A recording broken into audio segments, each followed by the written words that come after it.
Baik, bismillahirrahmanirrahim. Assalamualaikum warahmatullahi wabarakatuh. Baik, pada video kali ini kami akan menjelaskan tentang keamanan informasi dan jaringan pada komputer. Baik, langsung saja. Di sini kami berkelompok.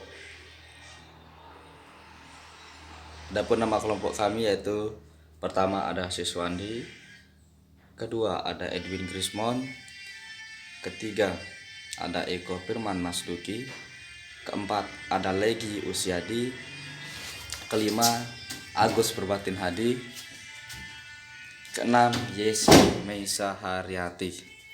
Baik, langsung saja. Keamanan informasi dan jaringan. Pengertian keamanan jaringan. Keamanan jaringan adalah suatu cara dan upaya yang digunakan untuk memberikan perlindungan atau proteksi terhadap sistem agar terhindar dari serangan pihak-pihak yang tidak bertanggung jawab yang ingin melakukan pencurian data. Keamanan jaringan komputer merupakan bagian dari sebuah sistem informasi yang sangat penting untuk menjaga validitas dan integritas data serta menjamin ketersediaan layanan bagi penggunanya.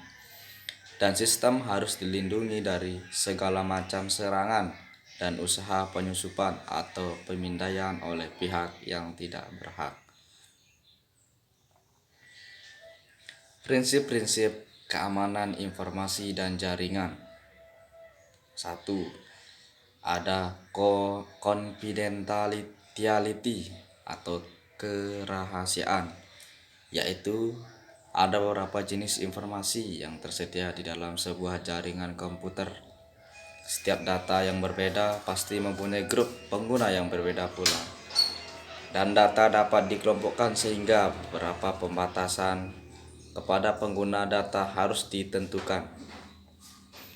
Pada umumnya data yang terdapat di dalam suatu perusahaan bersifat rahasia dan tidak boleh diketahui oleh pihak ketiga yang bertujuan untuk menjaga rahasia perusahaan dan strategi perusahaan. Kedua, ada integrity atau integritas, yaitu jaringan komputer yang dapat diandalkan juga berdasar pada fakta bahwa data yang tersedia apa yang sudah seharusnya. Jaringan komputer mau tidak mau harus terlindungi dari serangan atau attack yang dapat merubah data selama proses persinggahan atau transmit.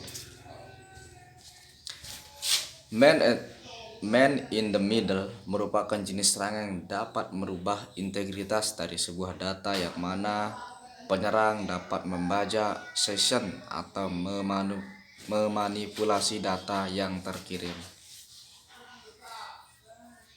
Ketiga, ada availability atau ketersediaan data atau layanan yang dapat dengan mudah dipantau oleh pengguna dari sebuah layanan, yang dimana ketidaktersediaan dari sebuah layanan atau servis dapat menjadi sebuah halangan untuk maju bagi sebuah perusahaan dan bahkan dapat berdampak lebih buruk lagi, yaitu penghentian proses produksi.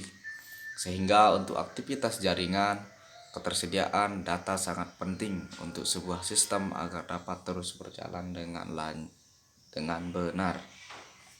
Keempat, ada authentication.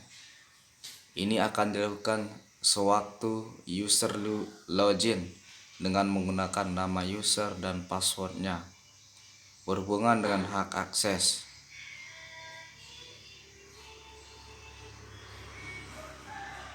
Jenis serangan terhadap keamanan komputer. Pertama, ada serangan aktif. Serangan aktif ini adalah serangan di mana penyerang mencoba mengubah informasi atau membuat pesan palsu. Pencegahan serangan ini cukup sulit karena berbagai potensi kerentanan fisik jaringan, dan perangkat lunak. Alih-alih pencegahan, ia menekankan pada deteksi serangan dan pemulihan dari gangguan atau keterlambatan yang disebabkan olehnya. Serangan aktif biasanya membutuhkan lebih banyak upaya dan implikasi seringkali lebih berbahaya.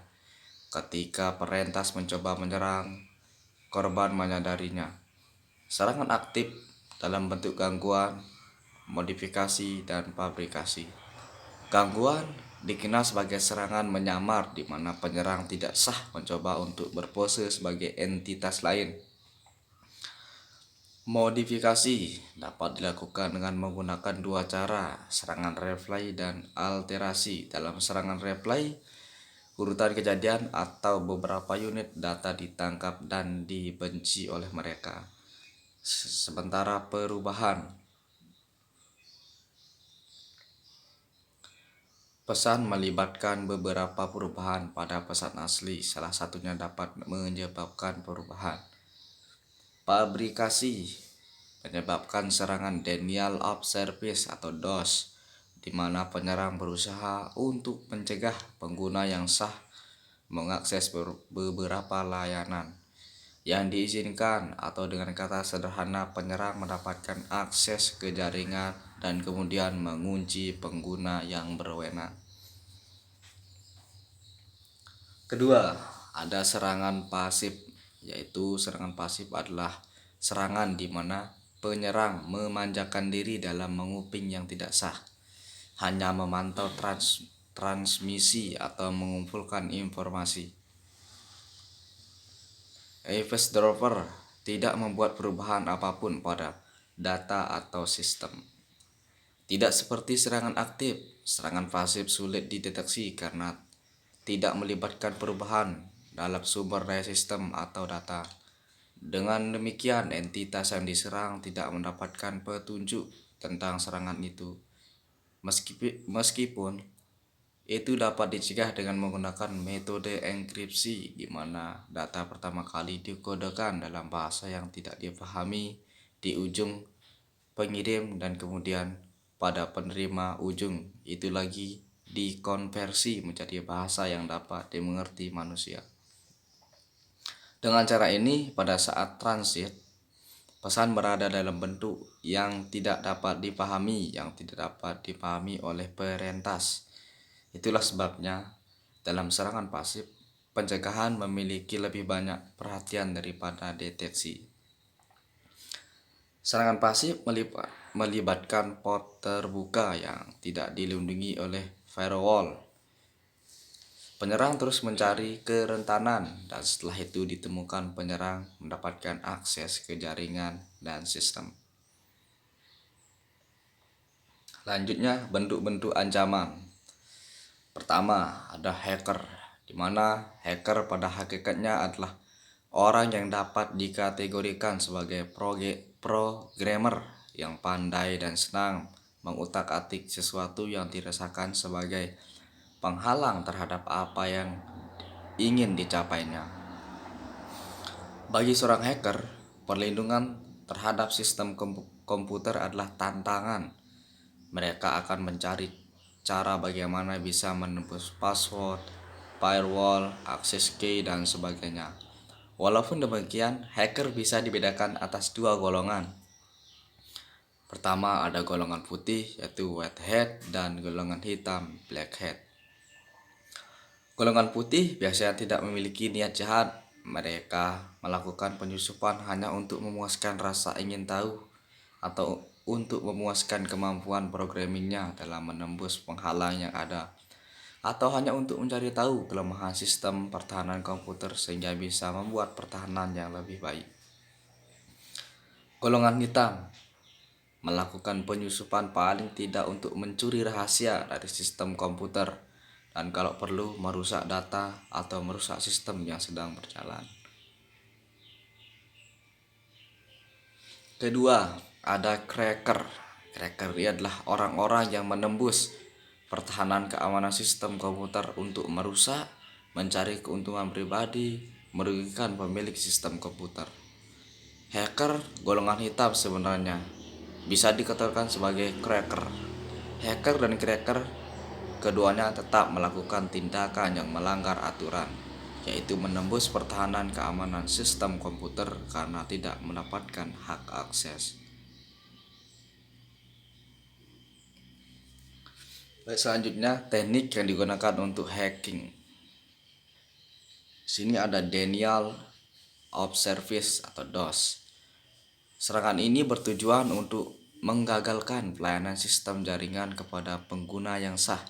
Misalnya pada sebuah situs e-commerce, layanan pemesanan barang selalu gagal atau user sama sekali tidak bisa login, daftar barang tidak muncul atau sudah diacak dan sebagainya. Bentuk serangan yang lebih parah disebut DDoS atau Distributed Denial of Service, di mana berbagai bentuk serangan secara simultan bekerja menggagalkan fungsi jaringan. Kedua ada backdoor. Itu suatu serangan biasanya bersumber dari suatu software yang baru diinstal yang dengan sengaja membuka situasi atau pintu belakang bagi pengunjung tertentu tanpa disadari oleh orang yang menginstal software, sehingga mereka dengan mudah masuk ke dalam sistem jaringan. Ketiga, sniffer.